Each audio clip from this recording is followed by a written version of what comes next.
गुरुदेव, हाँ, योग माया और सच्चे अनुभव में भेद कैसे करें? योग माया वही है जो हमको लगता है यही सच, मगर है नहीं। जैसे नींद से बाहर आने पे पता चलता है मैं सो रहा था, इसी तरह से योग माया से बाहर आने पर हमको लग रहा है ये सब योग माया। चमत्कारों को नमस्कार करते हैं ना, चमत्कार होते रहते हैं, इन सब में फंस जाना भी योग माया है। और अंदर से ऐसा लगता रहे हमको भगवान सामने आ गए, दर्शन हो गया, भगवान कुछ हमसे बोल रहे हैं, इस तरह की सब अनुभूति भी योग माया का ही अंग हो सकता है। इसलिए गुरु होना बहुत आवश्यक है। योग माया अपने आप साधना करने वालों को बहुत सताती है। बिना गुरु के किताब इधर उधर पढ़ के योग माया में जाते हैं, फिर वो साधना करते हैं ना, उनका एकदम दिमाग फिर जाता है। और सच्चे साधक बाकी माया महामाया में से निकले, मोह माया से निकलने पर ये योग माया का भी एक अवरोध आने लग जाती है जीवन में, तो उसमें भी फंसना नहीं है। उसमें लगता रहे मैंने देखो चमत्कार इधर किया उधर किया, इस तरह से आप के मन में लगे, आप सोचने लगे तो माया हो जाती है, उधर वो पकड़ लेती है आपको। तो इतना जान के ही फिर वो योग माया है करके माँ को हाथ जोड़ दे तो बस उससे भगवान ही मुक्ति देंगे। इसलिए भगवान कृष्ण ने कहा कि ये माया मेरी है और मुझसे ही इससे तर सकते हो, और कोई रास्ता नहीं। गुरुदेव, मैंने अपना पूरा गणित लगा लिया है और मैं इस निष्कर्ष पर पहुंचा हूं कि ये जन्म तो पिछले जन्मों के पश्चाताप में ही निकलेगा। अगले जन्म में जाके पुण्य अर्जित होगा और उसके अगले में मैं उनको भोग पाऊंगा। अब इस सब में 3 जन्म चले जाएंगे। गुरुदेव, इसको कम करिए ना। आज से कम हो गया मान लो, यहां से मान के चलो कम, या ये सब देखो गुरु के पास आने पर कर्म सब मिट गया मान के चलना चाहिए। कर्म की गठरी को डाल के तो शरणागति होती है। मैं मेरा कर्म, मैं कि ये मैं क्या है? मैं को छोड़ो। माँ को बलि देते हैं मैं, वो बकरा को बलि नहीं है। ये मैं करके तुम्हारा बुद्धि है ना बकरा वाला, इसको बलि देना, इसको समर्पण कर दो। मैं को समर्पण करोगे तो तुम खाली हो जाओ।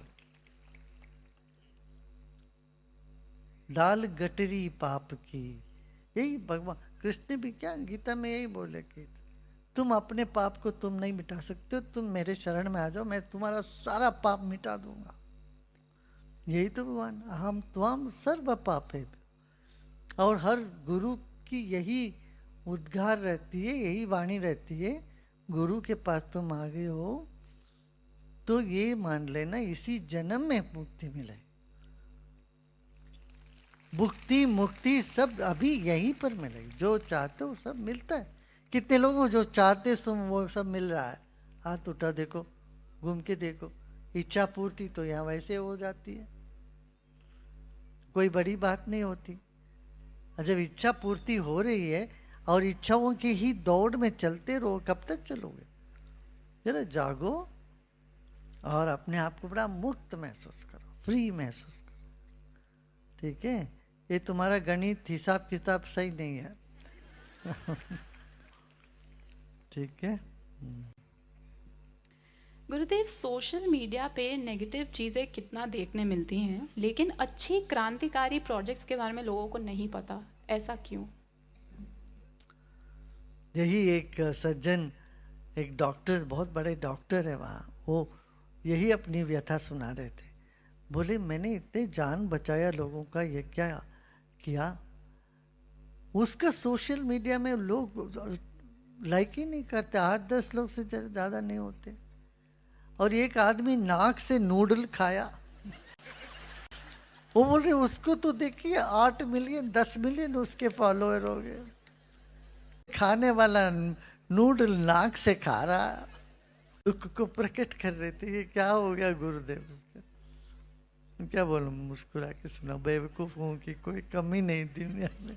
अब जो अच्छी अच्छी चीजें दिखती है आप उसको दूसरों को फॉरवर्ड करो, उसको लाइक करो।